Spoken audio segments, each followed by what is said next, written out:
semua keadaan jiwa kita, hati kita, perasaan-perasaan kita sudah lebih dulu bahkan pernah dirasakan oleh Nabi Muhammad SAW. Kalau Anda pernah gelisah, Nabi dulu pernah gelisah. Kalau Anda bahagia, Nabi juga pernah bahagia. Kalau Anda merasakan kekhawatiran, Nabi dulu pernah khawatir. Dan miniatur kehidupan kita sudah dicontohkan dalam perjalanan kehidupan Nabi Muhammad SAW agar kita bisa belajar mengatasi problematika kehidupan. Allahu Akbar, kalau beliau tidak diutus oleh Allah, kita tidak tahu bagaimana cara menyelesaikan pemetaan kehidupan kita hingga dengan saat ini.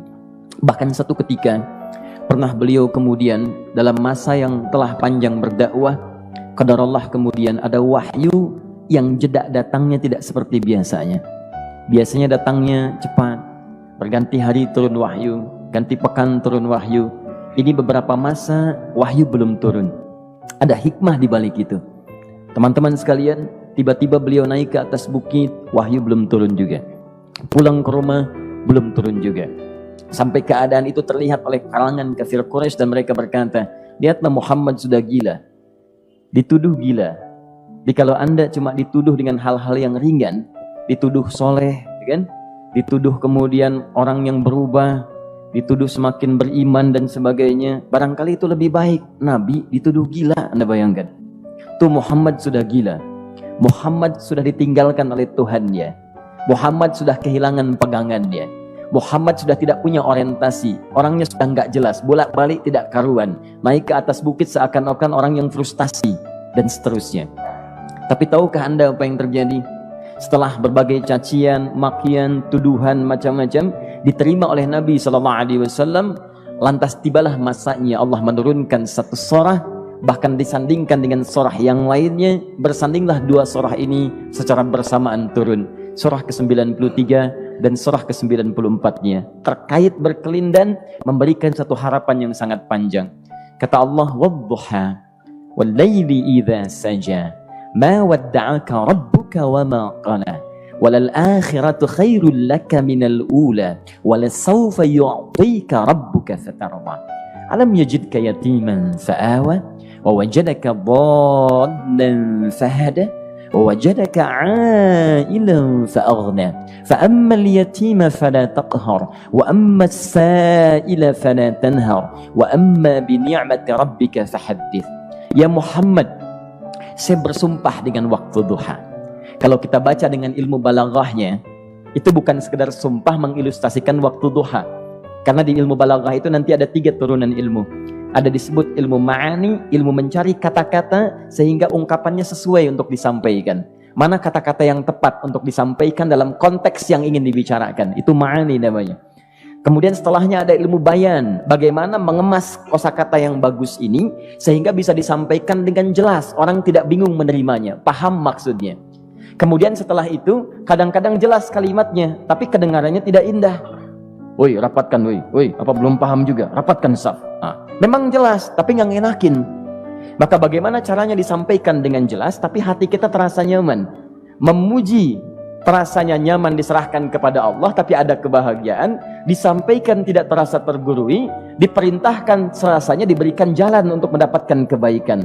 Maka yang ketiga disebut dengan ilmu badi' namanya. Ilmu menghiasi kalimat yang disampaikan sehingga terasa dengan nikmat. Turunannya nanti ada majaz namanya. Mengambil sebuah kalimat yang untuk diposisikan pada kalimat yang nyaman disebut dengan kinayah turunannya. Maka teman-teman, kata Allah, wadduha, diterjemahkan demi waktu duha. Bukan sekedar waktu duha. Karena duha itu ada cahaya yang indah. Dirasakannya enak. Antum keluar waktu duha kan enak tuh. Berjemur, kata orang Sunda moyan gitu kan. Datang, bahkan sampai dianalisis ada vitamin D-nya bisa terasakan. Ya, kemudian setelah itu ada kenikmatan, enak suasananya. Seakan-akan dunia milik sendiri, yang lain numpang. Wah, nyaman keluar itu.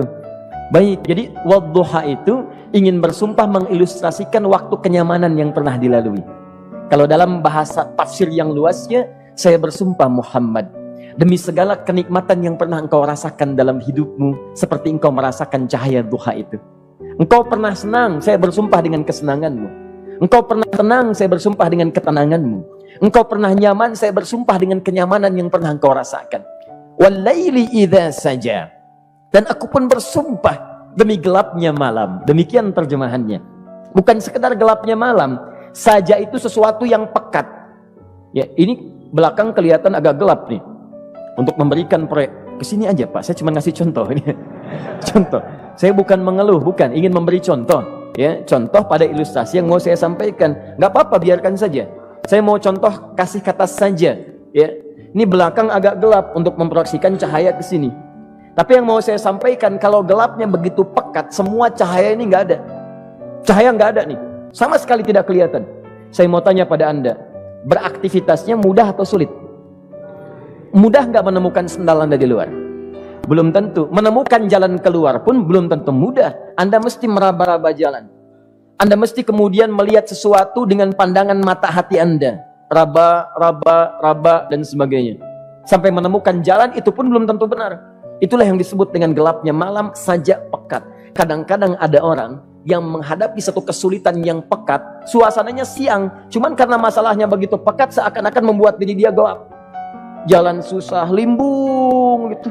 Kenapa gelap ya? Padahal terang. Karena masalah menggelimuti dirinya, seakan-akan dia diselimuti masalah yang gelap. Bimbang dia, makan gak enak, minum gak nyaman, dan seterusnya. Ya, biasanya makan ayam tenang, ini dikasih yang lebih enak juga rasanya pahit, gak enak zamannya. Maka kalau kita ilustrasikan dalam suasana tadi Muhammad, saya bersumpah, engkau pernah hidup nyaman, ataupun engkau mengalami masalah yang sangat pekat dalam kehidupan. Engkau alami sesuatu yang dahsyat, sampai engkau bingung, bimbang, pekat, mereka menuduhmu dengan macam-macam. Ma wadda'aka rabbuka wa ma qala. Saya pastikan kepadamu, dalam keadaan nyamanmu seperti dulu, ataupun engkau bimbang seperti sekarang, Tuhanmu tidak akan pernah meninggalkanmu ataupun menuduhmu gila. Orang-orang yang dekat dengan Allah Subhanahu wa ta'ala, maka Allah akan menjaganya, baik dalam keadaan yang tenang dan nyaman, ataupun dalam kesulitan yang luar biasa. Walal akhiratu khairul laka minal ula. Nanti saya akan tunjukkan kepadamu, jika kamu telah tabah dan sabar menerima cacian mereka, menerima tuduhan mereka, nggak apa-apa, ini kan muqaddimah. Masa kamu masih panjang. Kamu masih panjang dalam berdakwah, kehidupan kamu masih panjang membawa tugas dan misi. Kalau kamu belum bersabar pada yang sekarang, bagaimana dengan yang di masa depan? Tapi saya pastikan kepadamu, jangankan yang seperti ini, masalah pekat yang paling hebat pun kamu akan hadapi, yang membuat kamu sedemikian sulit lebih daripada ini, yakinkan pada jiwamu, aku tidak akan pernah meninggalkanmu. Ini prinsip dalam kehidupan kita. Jika Anda menggantungkan hidup kepada Allah, Anda bersandar dengan baik kepada Allah, maka ayat ini akan mengatakan, teman-teman sekalian, Allah tidak akan pernah meninggalkan Anda dalam setiap kehidupan Anda. Nanti, sekarang perjuangan, kata Allah, walal akhiratu khairul laka minal ula. Nanti saat kamu tiba di akhirat, saya akan tunjukkan kepadamu ada yang lebih hebat yang tidak pernah engkau rasakan sebelumnya saat di bumi. Tidak akan ada lagi kesulitan yang kamu hadapi. Tidak akan ada lagi cacian yang kamu kemudian hadapi. Tidak ada lagi kemudian tuduhan yang kemudian kamu rasakan. Aku akan berikan apapun yang kamu inginkan sampai kamu puas. Wala sawfa yu'tika rabbuka fatarda. Nanti kamu pengen apapun, aku berikan. Kalau saufa masih ada jeda, ya. Kalau bahasanya wa yu'tika mungkin seketika. Tapi ketika mengatakan saufa, artinya bukan saat ini Muhammad. Sekarang pun aku berikan, tapi nanti yang di akhirat aku berikan sampai kamu merasa puas. Ayo minta apa saja. Hadir, hadir, hadir, hadir. Tapi yang paling indah, kalau kamu tidak percaya, alam yajidka yatiman fa'awa. Cobalah ingat, kalau sekarang sedang susah, coba ingat dulu. Bukankah saat kamu yatim, aku yang merawat sampai kamu tidak merasakan kegelisahan itu? Lahir bapak tidak ada, aku cukupkan dengan kakek. Kakek meninggal, aku hadirkan ibu dan paman hadir di sekitaranmu. Ibu meninggal, ada kakek. Kakek meninggal, ada paman. Dan Khadijah hadir di sekitaranmu. Bukankah aku rawat pada saat itu? Wajadaka dhallan fahada. Kamu sedang bingung, sedang susah, bukankah sering aku berikan petunjuk kepadamu? Wajadaka ailan fa'aghna. Kamu merasakan kesulitan, lahir dalam keadaan yatim, tidak ada pendukung, maka aku jadikan kaya. Bukankah saat kamu menikah dengan Khadijah, aku tambahkan lagi pendukung untuk misi dakwahmu? Ini pesan dalam Al-Quran. Kalau Anda sedang merasa susah, kalau ingin menenangkan diri, ingat-ingat yang baik-baik yang dulu. Kalau Anda sedang jatuh dalam bisnis, ingat-ingat saat Anda meningkat dalam bisnis Anda. Allah tidak pernah tinggalkan Anda. Mungkin ini ujian untuk membuat Anda lebih hebat lagi di masa depan. Kalau Anda tidak tahan bantingan yang sekarang, bagaimana Anda bisa mengatasi pelintiran yang akan datang? Karena dalam kehidupan bukan cuma dibanting. Anda mungkin mengalami penyingkiran, penyungkuran, lipatan, guntingan, bantingan, macam-macam. Jikalau satu gaya belum bisa Anda atasi, bagaimana Anda bisa berharap mendapatkan turunan yang lainnya? Selalu ingat bahwa jika hidup Anda ingin tampil gaya, Anda harus merasakan tekanan dalam kehidupan. Karena F selalu berbanding lurus dengan P, hukum Pascalnya. Gaya berbanding lurus dengan tekanan. Orang yang ingin tampil gaya dalam kehidupan, maka dia mesti siap menghadapi tantangan-tantangan hidup yang diatasi. Turun ayat sampai ujungnya. Jikalau kamu sudah begini lagi, jangan pernah kamu bentak orang lain. Jangan pernah merendahkan orang lain. Karena Allah pun menjaga setiap hamba sepanjang ia mendekat kepadamu. Setelah itulah turun kemudian surah Al-Insyirah. Alam nashrah lakas sadra. Antum kenal Nabi Musa? Baik. Tapi agak lumayan lah. Tadi saya di Soreang kenal Fir'aun. Di sini Musa. Baik, alhamdulillah. Perhatikan ya, dahsyatnya pemberian Allah kepada Nabi Muhammad SAW. Nabi Musa alaihi salam, dan sering kali kita bacakan untuk memohon kepada Allah. Rabbi syrahli sadri. Perhatikan baik-baik. Ini keunggulan Nabi Muhammad SAW dibanding Nabi Musa alaihissalam. Dua-duanya Nabi, Rasul, tapi masing-masing punya keistimewaan. Musa, Nabi, berdakwah, memohon kepada Allah kelapangan hati.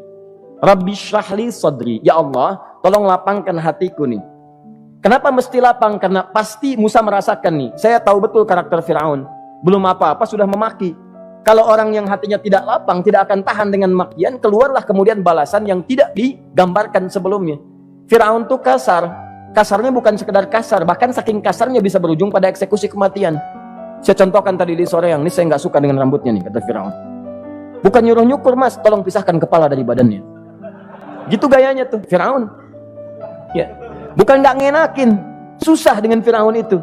Jadi kalau belum apa-apa datang Musa ke situ, hatinya tidak seluas samudra, hatinya tidak lapang, cuman seluas gelas, tidak akan sabar menerima cacian Fir'aun. Begitu datang dicaci, dasar anak gak tahu diri, gak tahu malu, sudah saya rawat begini. Ya Allah, saya bosan dengarnya, matiin aja sekarang. Musa Nabi berdoa dikabulkan. Cuman kalau Fir'aun kemudian ajalnya misal wafat pada saat itu, tidak akan jadi contoh kepada kita untuk kekinian. Bagaimana orang yang bebal untuk bertobat kepada Allah Subhanahu wa ta'ala. Bagaimana penyimpangan dalam kedudukan. Bagaimana dia kemudian akrab dengan pengusaha yang gelap. Di pengusaha gelap berpartner dengan penguasa zalim. Sudah ada dari dulu. Pengusahanya disebut dengan Qarun. Kemudian mohon maaf, ya, yang pemimpinnya disebut dengan Fir'aun. Tokoh intelektualnya disebut dengan Haman. Makanya cerita ini komplit di Quran. Sudah ada. Di setiap persoalan dalam kehidupan masyarakat disebabkan tiga hal yang berkolaborasi. Kalau bukan penguasa zalim berpartner dengan pengusaha gelap, ditopang oleh intelektual yang sembrono. Itu persoalan. Jadi kalau ada sekarang intelektual menyalahgunakan kepintarannya, dia terlambat, sudah ada Haman dulu. Dan gak usah bersaing, dia bisa bikin piramida, Anda belum tentu bisa membuatnya. Kalah Anda, masih kalah hebat. Ya, jadi kalau dititipkan sesuatu jangan disimpangkan. Yang ingin saya sampaikan, Musa mengatakan Rabbi syrahli sadri. Nabi berangkat berdoa dikabulkan oleh Allah. Nabi Muhammad belum minta, turun ayat. Alam nashrah laka sadra. Yang ini minta Rabbi syrahli sadri. Nabi Muhammad alam nashrah laka sadra. Muhammad mulai dari peristiwa sehingga engkau akan lebih sabar lagi menerima tantangan-tantangan dakwah. Mulai sejak itu jangankan dimaki, dilempar batu di Taif. Dari Mekah pergi ke Taif dengan Zaid kemudian. Sampai di Taif mendapatkan sesuatu yang tidak dibayangkan sebelumnya. Kalau cuma dihentikan saat mengajar, wajar. Ini dilempari batu. Anda bayangkan? Bisa kebayang nggak? Lempari batu tuh. Dilempar. Zaid jadi tameng, berdarah-darah, kemudian mundur. Mundur, beristirahat di bawah tepian pohon. Begitu beristirahat, datang malaikat penjaga dua gunung. Turun malaikat dengan kesal mengatakan, Ya Rasulullah, mud yadaika ilas sama. Ya Rasulullah, angkat tanganmu ke langit, minta kepada Allah, aku angkat dua bukit di Taif, aku himpit keduanya mereka. Aku himpit penduduk Taif dengan dua bukit itu. Apa jawab Nabi? Karena sudah mendapatkan kelapangan, ketenangan, belajar dari peristiwa-peristiwa tadi, indah jawabannya. Lah, katanya, tolong jangan lakukan. Innahum qaumun la ya'lamun. Mereka belum paham saja. Mereka belum mengerti. Tolong jangan lakukan. Aku bermohon kepada Allah. Boleh jadi nanti di masa depan akan ada hamba-hamba terbaik yang lahir dari bumi Taif ini. Kemudian beliau berkata, Rabbi, ila man takilluni? A'ila qaribin yu'limuni? Am ila ba'idin yu'dhini? Fa'ana radin ma lam taghdab ilayya. Ya Allah, kemana lagi engkau akan utus aku untuk berdakwah setelah peristiwa ini? Apakah tempatnya lebih dekat aku jangkau sekarang, tapi di situ aku akan disakiti lagi? Ataukah jaraknya masih jauh, tapi di tempat itu aku akan dizalimi lagi? Aku ridha ya Allah dengan itu semua, asalkan engkau tidak marah kepadaku. Asalkan engkau tidak marah kepadaku. La haula wala quwata illa billahil aliyil azim. Begitu kelapangan itu muncul, ridha dengan ketetapan dan siap, tabah, kuat, hadir dalam jiwanya. Tiba-tiba turun undangan, tunaikan Isra dan Mi'raj. Diangkat statusnya, naik mendekat kepada Allah Subhanahu wa taala. Dihilangkan bebannya, wa wada'na anka wizrak alladzi anqadha dhahrak. Itu hikmah, teman-teman. Barangkali kalau antum saat ini datang ke masjid ini untuk kajian, sedang bawa beban, ada kesulitan, penuh dengan macam-macam, barangkali dibacakan surat Ad-Duha tadi untuk memberikan harapan kepada Anda. Ini bukan PHP, karena ini bukan masalah urusan manusia. Ini adalah janji yang tidak akan pernah diingkari. Innallaha la